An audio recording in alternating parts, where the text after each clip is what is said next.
నేను నా గార్డెన్లో అండి కొన్ని లిక్విడ్ ఫెర్టిలైజర్స్ యూజ్ చేస్తున్నాను. అట్లాగే కొన్ని స్ప్రేయర్స్ కూడా నేను ఇంట్లో ప్రిపేర్ చేసుకుంటాను.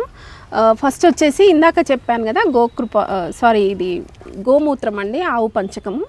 ఇది ఎంత ఓల్డ్ది అయితే అంత పవర్ ఎక్కువ ఉంటుంది. ఫ్రెష్ది కూడా వాడచ్చు, ఓల్డ్ది కూడా వాడచ్చు. ఇది నాది 6 months ఓల్డ్ది కనుక ఈ కలర్ ఉంది, లేదంటే మామూలుగా ఎల్లోయిష్ కలర్లో ఉంటుంది, లైట్ ఎల్లోయిష్ కలర్లో. ఇది 1:15 రేషియోలో నేను డైల్యూట్ చేసి వాటర్లో మొక్కలకి స్ప్రే చేస్తాను. ఇది ఒక్కటి స్ప్రే చేయడం వల్ల కూడా రిజల్ట్ బాగుంటుందండి. మనకు పెస్ట్ ఉన్నప్పుడే స్ప్రే చేయాలని లేదు, పెస్ట్ లేనప్పుడు స్ప్రే చేస్తేనే పెస్ట్ రావడం అనేది తగ్గుతుంది. ఇంకోటి ఈ స్మెల్ వలన మనకు గార్డెన్కి హెల్ప్ చేసే బర్డ్స్ కానీ ఇన్సెక్ట్స్ కానీ అట్రాక్టివ్గా మన గార్డెన్లో తిరుగుతూ ఉంటాయండి. బ్యాడ్ బ్యాక్టీరియా ఏదైతే ఉంటుందో అది మన గార్డెన్ దరిదాపులోకి రాదు ఈ గోపంచకం మనము స్ప్రే చేయడం వల్ల. ఇంకొకటి అండి, ఇది బయో ఎంజైమ్. ఇది కిచెన్ వేస్ట్ అండి. నేను కిచెన్ వేస్ట్ జస్ట్ వాటర్లో డైల్యూట్ చేసి వాటర్లో వేసి పెట్టుకున్నాను. దాంతోపాటు ఇది 2 liters ఫ్రూట్ బాటిల్ అండి. ఇది 2 లీటర్స్ది.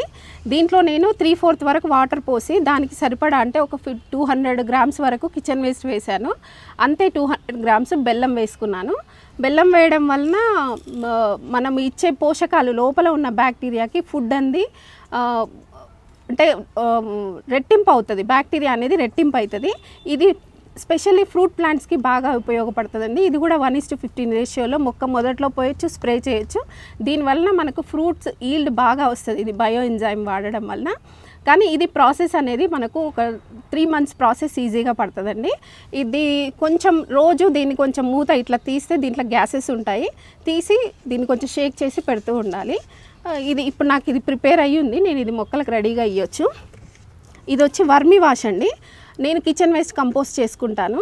ఆ కంపోస్ట్లో కింద అంతా దీని లిక్విడ్ అంతా కింద యూజ్ అవుతూ ఉంటుంది, అంటే పడుతూ ఉంటుంది. ఆ లిక్విడ్ని నేను తీసి పెట్టుకుంటాను. ఇది కూడా మంచి పెస్ట్ కంట్రోల్ అని చెప్పాలి.